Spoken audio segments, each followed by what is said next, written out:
glasses are so fogging. Mm-hmm. Just as we were talking.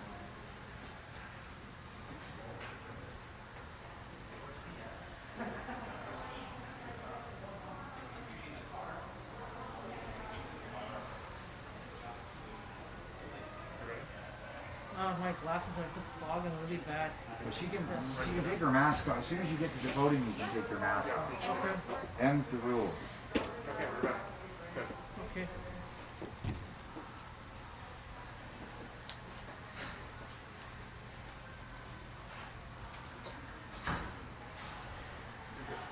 Yeah, I'm good. That's it.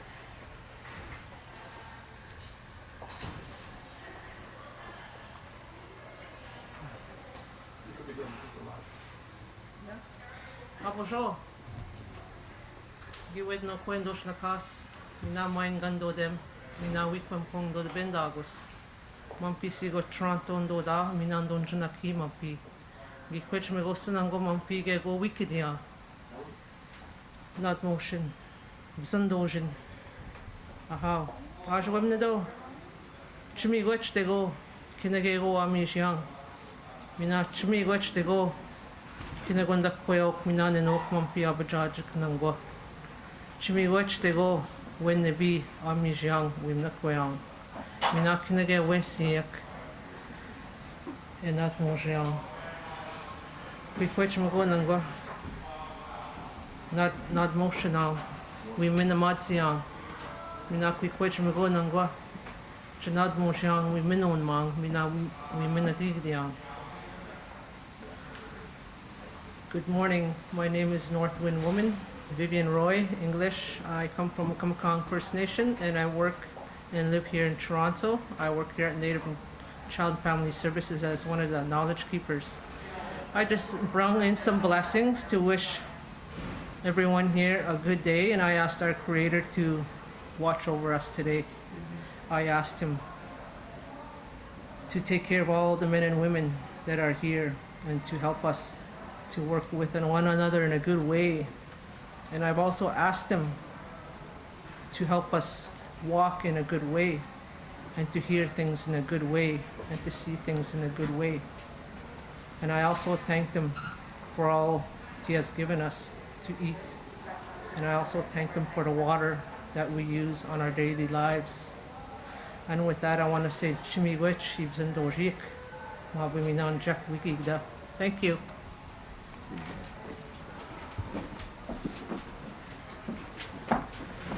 Hello everyone, my name is Jeffrey Schiffer and I'm the Executive Director here at Native Child and Family Services of Toronto. I wanted to just take a moment to acknowledge the Territory before we get to the announcement today. I know many of you are joining us virtually from different areas of the province or perhaps outside of Ontario. We are gathered here inside the Lodge, the sacred center of our head office here at Native Child and Family Services of Toronto. In Treaty 13 territory. And I just want to acknowledge that this land has been stewarded. It has been the traditional home of the Huron, Wendat, and Haudenosaunee confederacies, of the Anishinabek people with connections to the Mississaugas of the Credit, and that many diverse Indigenous peoples now call the city of Toronto home. I just also want to take a moment to acknowledge that land has always been a teacher for Indigenous people, and that many of the teachings that we have as Indigenous people come from the land and the territory itself. Today, on the heels of September 30th, on the heels of our first National Day of Truth and Reconciliation, it's so important to understand that Indigenous people have always been innovators, and that much of that knowledge that comes from the land not only has a possibility to enhance the lives of Indigenous peoples, but to contribute to the education and wellness of all Ontarians. And that's why we were so happy, we're so fortunate today to be able to welcome Minister Lecce and Minister Rickford for announcement related to some of the changes happening in education in the province. Chimigwech. I'll turn things over to you, Minister Lecce.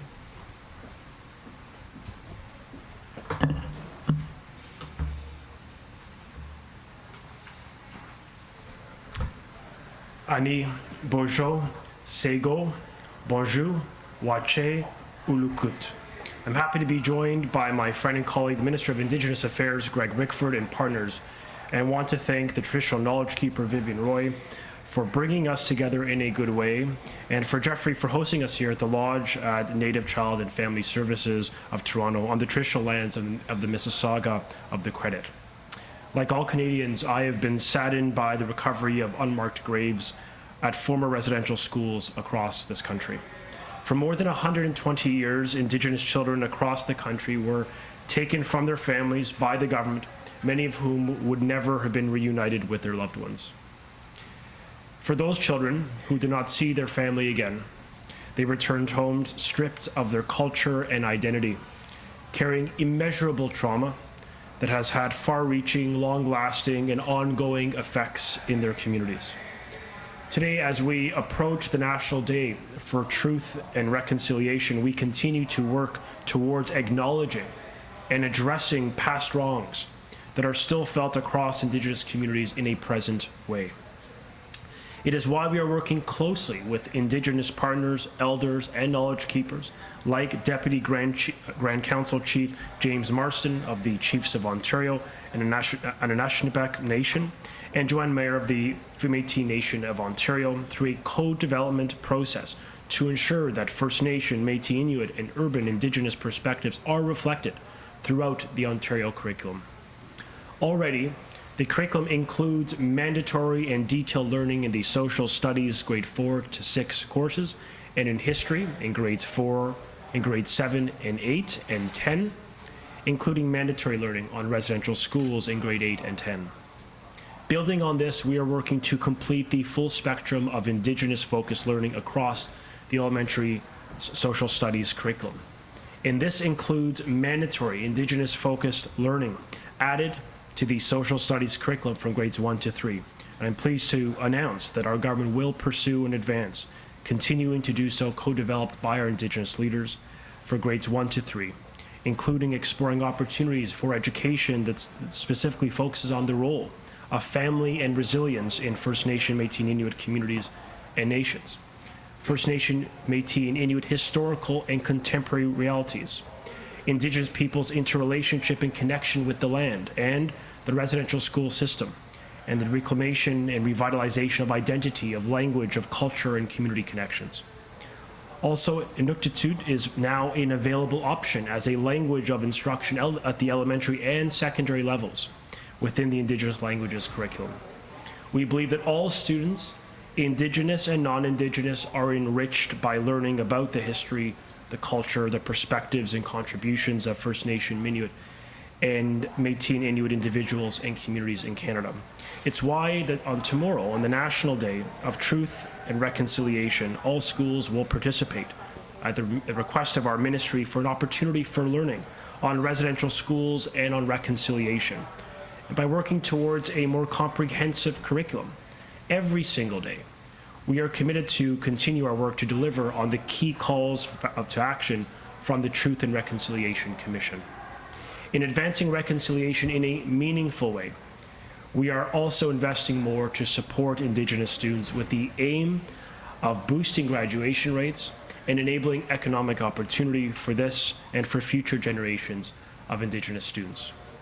For this school year, on top of the existing funding, we are announcing $24 million in dedicated funding that will allow Indigenous partners, school boards, and other education stakeholders to provide supportive, culturally appropriate, and safe education opportunities for Indigenous students, while strengthening Ontario's education system and the well-being of all learners in this province.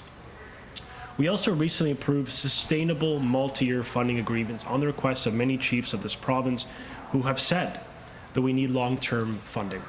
And it's why we're investing $3.2 million over 3 years in First Nation education, which will strengthen the existing partnerships with the Chiefs of Ontario and the First Nation provincial territorial organizations.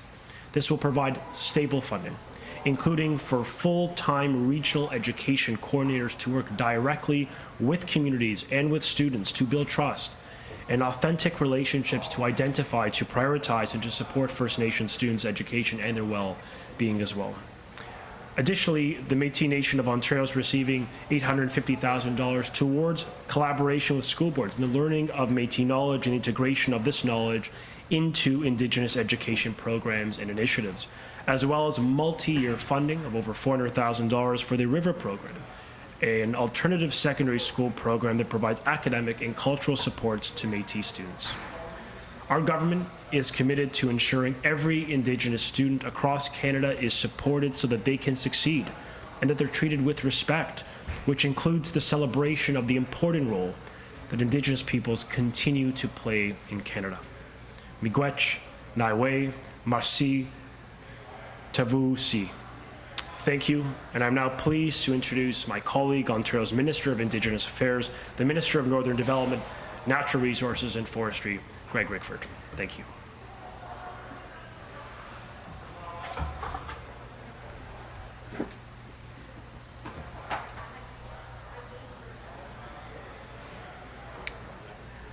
Good morning, and thank you, Vivian, for starting us off in a good way, and I bring some tobacco to honor your important words and the opportunity to be here in this longhouse, the spiritual center, as Jeff described, of the Native and Child and Family Services of Toronto. And I also want to thank Terry Jaffe, who received me earlier this morning, made us comfortable here as we addressed other matters. She's the senior supervisor of cultural programs, and thank you for our conversation. Bonjour, Wajie Kinawa. Greetings, everyone. Traditionally, Toronto was a gathering place for many Indigenous nations, including the Anishinabek, the Haudenosaunee, the Wendat, and of course, the Métis people. And I acknowledge that we are meeting in the area covered by Treaty 13, also known as the Toronto Purchase. And I pay my respects in particular to the Mississaugas of the Credit. I'm pleased to be here today with Minister Lecce, Traditional Knowledge Keeper Vivian Roy, Chief James Marsden from the Chiefs of Ontario, great to be with him, and Joanne Meyer of the Metis Nation of Ontario, and all of you, to announce our government's intention to enhance Indigenous perspectives within Ontario's school curriculum. There could not be a more important thing to do, in my view and in the view of this government. This twofold commitment to expand Indigenous-focused learning in schools and invest almost $24 million to provide a wide range of supports for Indigenous students demonstrates our belief in achieving reconciliation through direct and meaningful action. Like all Canadians, I was heartbroken to hear of the discovery of burial sites and unmarked graves in Western Canada. Sadly, we know there are many more sites, some of them here in the province of Ontario. Our government has responded swiftly and taken leadership. We made an initial funding commitment of $10 million over 3 years to establish a collaborative process, Indigenous-led, in an effort to identify and move towards commemorative activities with respect to the Indian residential schools and their burial sites in more than 18 locations in Ontario. We're committed to ensuring that this process is Indigenous-led and guided by the wishes of Indian residential school survivors and Indigenous elders, leadership, and communities. Over the past couple of months, we've been engaging with Indian residential school survivors, Indigenous leadership, elders, and communities to determine next steps in this difficult work. Yet, even as we honor the past, we still have a responsibility to look to the future. We have to increase public awareness and understanding of how Indigenous peoples shaped our country and how they continue to be affected by the Indian residential school experience, systemic racism, and various other difficult issues. Young people of today are the leaders of tomorrow.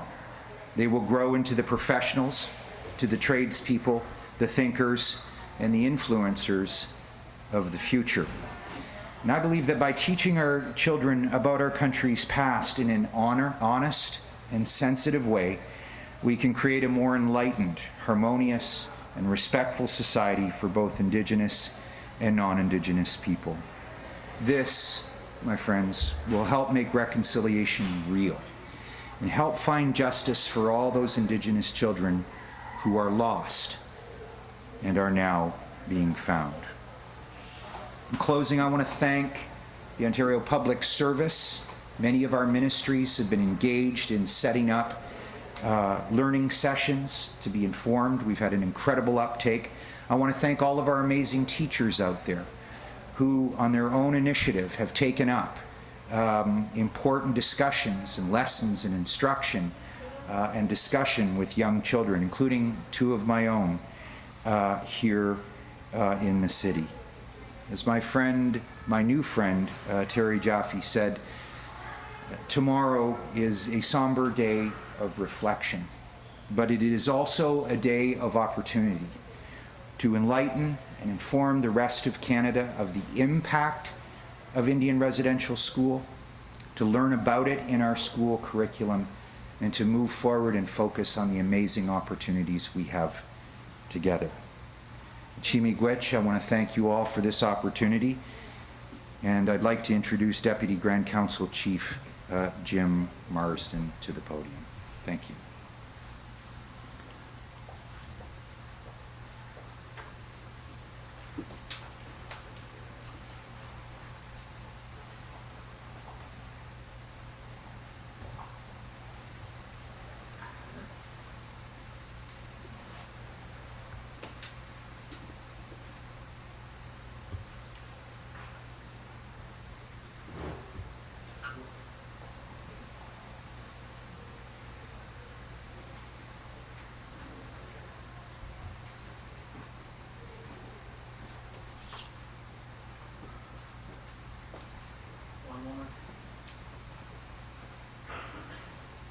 I know him as Jim Bob. I should have introduced him. Hello. Hey, Jim Bob. Sorry about that. I was having some technical difficulties. I'm on the Clearwater Treaty area, the Chippewas of Beausoleil Island First Nation, Rama First Nation, and Georgian Island First Nation. I'd just like to say greetings to all the guests on behalf of Regional Chief Glenn Hare.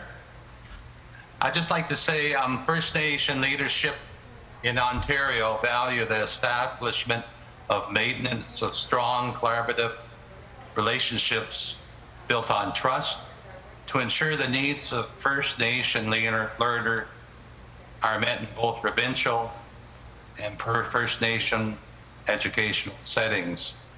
This means strong, productive, and healthy leaderships between the First Nation communities and organizations, the Ministry of Education, as well as strong, productive, and healthy relationship between First Nations, families, communities, with local school boards and schools. Collaboration is key in all phases of projects, programs, and initiatives that will impact the learning environment of the First Nation learners. We need not look for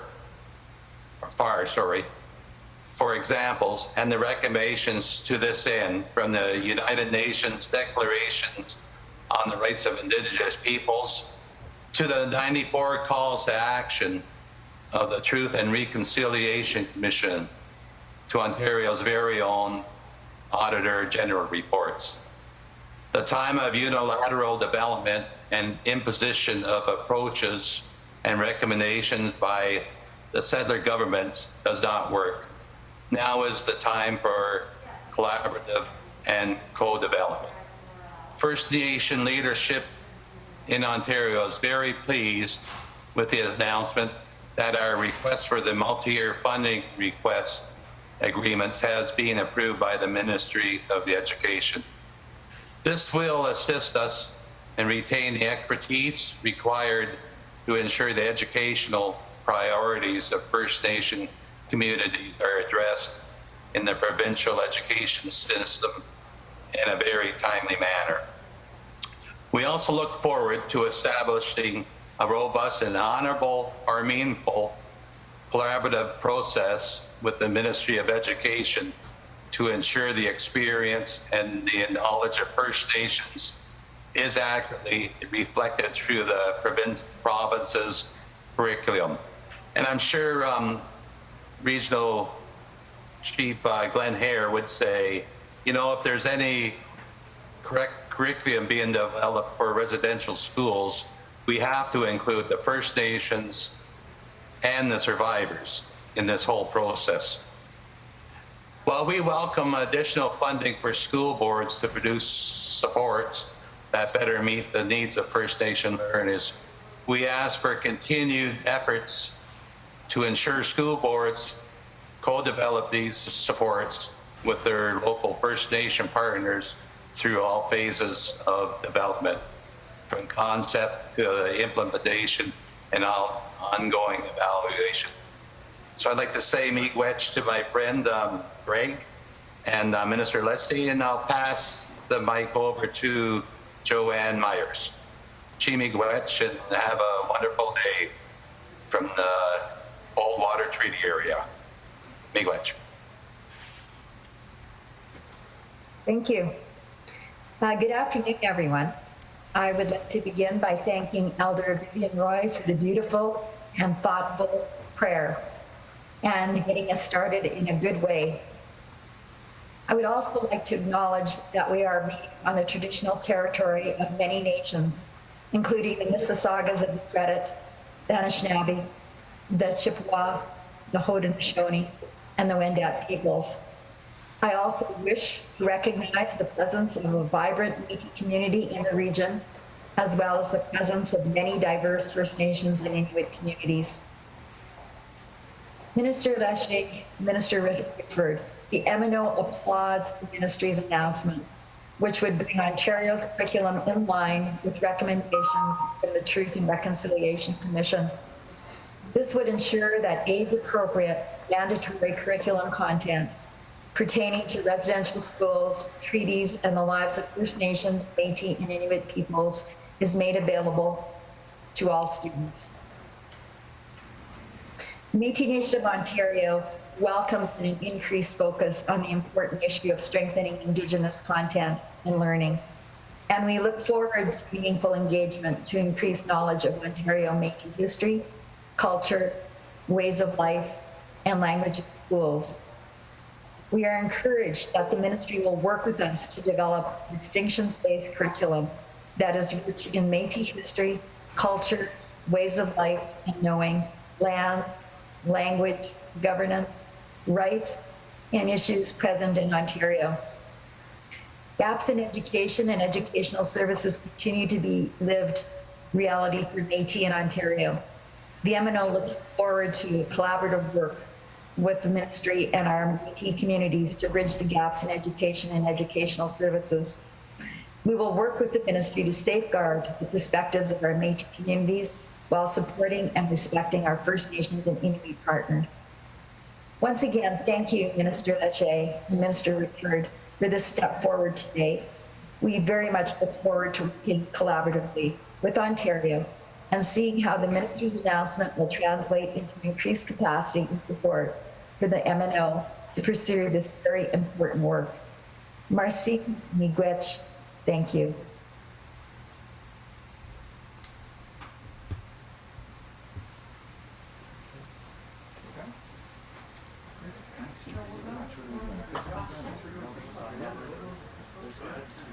We'll go to the floor here for questions.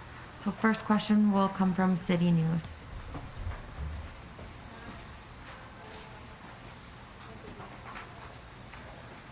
Hi, Minister Ryan from City News. Currently, schools across the province are losing teachers, resulting in larger class sizes because of lower than expected in-person learning enrollment. This is resulting in larger class sizes, split grades, and loss of cohorts. School boards are saying they have to do this because your ministry mandate on class size minimums. Are you considering putting a pause on class size mandates so that we can keep classes smaller and cohorts in place? Yeah, we've been very clear, which is why for the second year in a row during COVID-19, we've provided over $380 million to school boards to ensure we can deliver on the distancing that is recommended by public health. In addition to the layered approach our government has taken by stepping up in a big way our ventilation improvements in all schools in this province with 70,000 HEPA units in place within our learning spaces. The fact that our HVAC systems, there's literally been $600 million of investment to improve our mechanical ventilation as well. So we are following the best advice of the Chief Medical Officer of Health. We have put in place the funding to ensure distancing, indoor masking, enhanced cleaning, a strict screening protocol before a child enters the school. And we're looking at additional ways by which we can continue to support safe and open schools. And of course, we want to make sure that our classrooms remain safe. We're obviously pleased to hear the Chief Medical Officer of Health confirm that so far our school system has been resilient, and we want to make sure that we keep these schools open. We know how important it is for the mental and physical health of children. Follow up? You say that money has been set aside for spacing and teachers, but that's not the reality of what's happening on the ground. Students are in classrooms with more than 30 students. Children are being told they can't move from their seats because the classroom is too small to social distance. What do you want to say to parents who say that this government are again failing students and putting their health and safety at risk? Well, I think what I'd note to families in Ontario is the Chief Medical Officer of Health of our province has endorsed the protocol. He's called it cautious by design and world-class. Those are his words. And the result of that protocol, that cautious protocol, is that we have children in our province, 2 million no less, learning each and every day in safe schools. With major investment in air ventilation, where we have deployed 70,000 HEPA units within our classrooms, where we've improved the HVAC systems within mechanically ventilated schools. We have 3-ply high-quality masks provided for our students, and likewise high-quality PPE for our staff. We have strengthened the testing protocol to introduce a phase 1 of our take-home testing to make life easier for those very parents, and to ensure we increase presenteeism. We get these kids back into school to stay in school because we know learning is foundational to their own health and to their academic success. We've invested $1.6 billion overall. We have followed all the best expertise of the Ontario Science Table, and we're going to continue to do so to ensure our kids remain safe, that our schools remain open, and that these kids can continue to learn. We'll go to the next question, please. Hi, Minister. Hi there. You talked about the mandatory learning that's already part of the curriculum in some of the higher grades. Are you considering at all introducing mandatory standalone courses for Indigenous studies? So there are standalone courses for Indigenous studies within our curriculum currently. We're strengthening the language courses, their offerings to students. We've also ensured when we work on strengthening curriculum that part of this is a recognition that there was a gap in the current complement of learning, where grades 1 to 3 within our social science program did not have any learning really related to Indigenous history, culture, contribution, and most specifically on residential schools. And following the advice of Indigenous leaders and elders, and through a co-development process, we've come to a decision point, and we've been working with them for many months, to be fair, over 2021 to get to this place, to announce this formally and to take a step forward, both in the context of language, in the strengthening of residential school learning, and the completion of learning between grade 1 to high school, creating a continuum of learning, part of our commitment to reconciliation.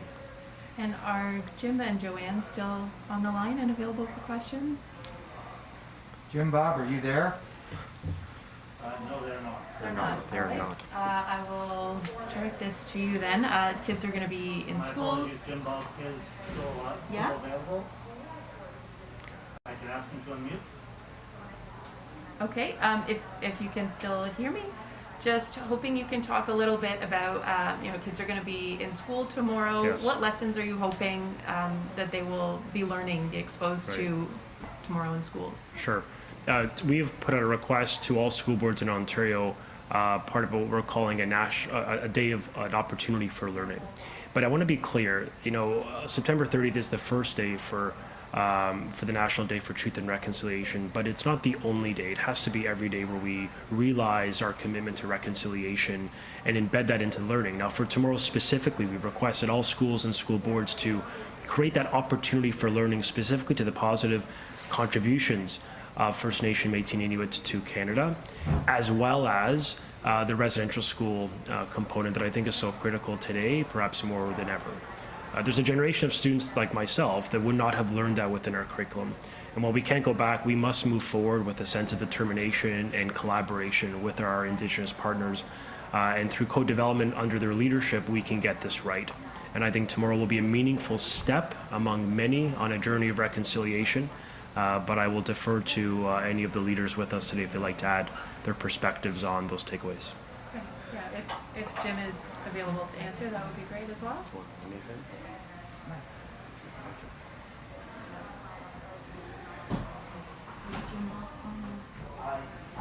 I've asked him to unmute, he might not be listening. I can always Okay. try to connect you after Allison. Thanks, Allison. And we'll go to the next question. Hello, bonjour. Question en français pour le ministre Rickford. Pourquoi est-ce qu'on vise l'année 2023 pour compléter les programmes, sachant que c'est des demandes qui sont demandées depuis longtemps? Pourquoi pas l'année prochaine tout de suite? Je ne suis pas sûr que je comprends la question. Est-ce que vous pouvez répéter? Est-ce que l'échéancier, selon vous, pourquoi est-ce qu'on prend 2 ans à compléter tous les programmes? Pourquoi septembre 2023 et pas l'année prochaine? Ouais, au départ, je pense que mon collègue est mieux positionné pour répondre à cette question. On sait bien que maintenant, nous avons déjà des programmes, des activités qui adressent cette matière très importante. Et c'est une évolution. On a bien engagé avec les leaders et plusieurs d'autres qui sont bien investis dans le système d'éducation autochtone. Et nous sommes certains que ce projet, cette étape qu'on a pris aujourd'hui, va être important et plus important dans le futur. Et on va travailler bien sûr avec nos partenaires pour assurer que nous avons le correct méthode de pédagogie et aussi que les leçons et toutes les autres activités sont appropriées et bien compris, et on a le soutien des gens autochtones. Merci. Toujours en français, demain c'est la première journée nationale pour la vérité et réconciliation. C'est pas un jour férié en Ontario. Comment est-ce que vous espérez que les Ontariens vont commémorer cette journée? Mais moi, je pense que cette question est très intéressante dans le sens que on n'a pas le consensus parmi les leaders autochtones. Aujourd'hui, nous avons fait une annonce qui met l'emphase sur l'éducation, l'histoire de Indian Residential School, et que les étudiants vont être là, dans leur place, dans l'école. Et moi, je pense que, en moins, le leadership, le conseil autochtone qui nous écoute souvent, décider, avec toutes les autres provinces peut-être, que nous avons un consensus d'avoir un congé officiel, c'est possible. Mais pour la première, moi je pense que c'est important, pas juste la journée de 30 septembre, mais toutes les journées cette semaine par exemple, on met l'emphase et l'éducation et les activités sur cette histoire tragique. Et dans le futur, s'il y a un congé officiel, je vais continuer de me poser une question comme est-ce que c'est le congé officiel la meilleure méthode? Moi, je pense que c'est une question parmi les leaders autochtones dans cette province et nous n'avons pas un accord avec ça et c'est notre priorité comme un gouvernement d'assurer que nous suivons le conseil de ces leaders. Voilà. Merci. Merci, thank you. Great, thank you. And we'll have one final question, and that will conclude today's event. Minister, why didn't your government make tomorrow a day off for everyone to honor Indigenous people and the wrongs they have done to this country? Well, first off, with respect to the Ministry of Education, I mean, we thought it was critical that 2 million children are in our schools learning, part of an opportunity for learning and part of our broad collective obligation for reconciliation to actually learn, part of a mandate that creates greater understanding of the positive contributions First Nation, Inuit, and Métis have made to our communities, but also recognizing the dark chapter related to the residential school system. And we have an opportunity to change the hearts and minds of young people, to inspire them, but also to create the awareness that I think every citizen must have. And by working tomorrow, building it into our school system on the National Day of Truth and Reconciliation, and strengthening our curriculum overall, as we are doing with between grades 1 and 3, building up and strengthening the curriculum with respect to Indigenous learning and residential schools, I think we can pursue our commitment to reconciliation in a much more meaningful way. And I know that our partners and Indigenous leaders want that curriculum, that learning to be taken seriously, and we certainly hope and expect that across Ontario tomorrow. Anything you'd like to add? I'd like to turn it over to Minister Rickford. Yeah, thank you for that question, and I had addressed that very point to our French Francophone media. Look, there is not the consensus out there. I know that there have been some Indigenous leaders and other political persons who have weighed in on this. Frankly, we meet very regularly. I meet nearly every week or every other week with Indigenous leaders. And I think until we have consensus on the most meaningful way to have, as Terry had said to me this morning, a somber day of reflection doesn't necessarily jive with the concept of a holiday. We want to make sure, first and foremost, as Minister Lecce has today, that this is part of embedded in our curriculums, that it's integrated in standalone courses, but also in the context of how Canada came to be. And I know that I've spoken to Indigenous leaders who think the best place for that to occur is through specific events on that day, in the workplace, and in particular, for the purposes of today, at school. So the discussion will evolve here in Ontario and across the country, as there are a number of other provinces who have yet to make a holiday an official event. We will proceed, as we always have on this matter, by an Indigenous-led decision-making and makers. And we continue to consult with them. We appreciate their input on this. And for now, we think that today is an important way to help understand that tomorrow is a period of reflection. And I encourage everyone to think about it that way. Think about for yourself what the best way to reflect on that is, not just tomorrow, but throughout the year. For the purposes of today's announcement, I think we all, as Ontarians, take great comfort in the fact that this will become part of our curriculum for the first time, for Stephen's generation and for my generation, who went without this kind of education as students and came by it through our professional endeavors, and ensure that whatever this day is, it is only part of a more important narrative for us to understand the legacy of Indian residential school, and the power and the opportunity of integrating Indigenous teachings in our education system and across other activities for the benefit of the people of Ontario and Canada as a whole. Thank you for that question. Thanks so much, everyone.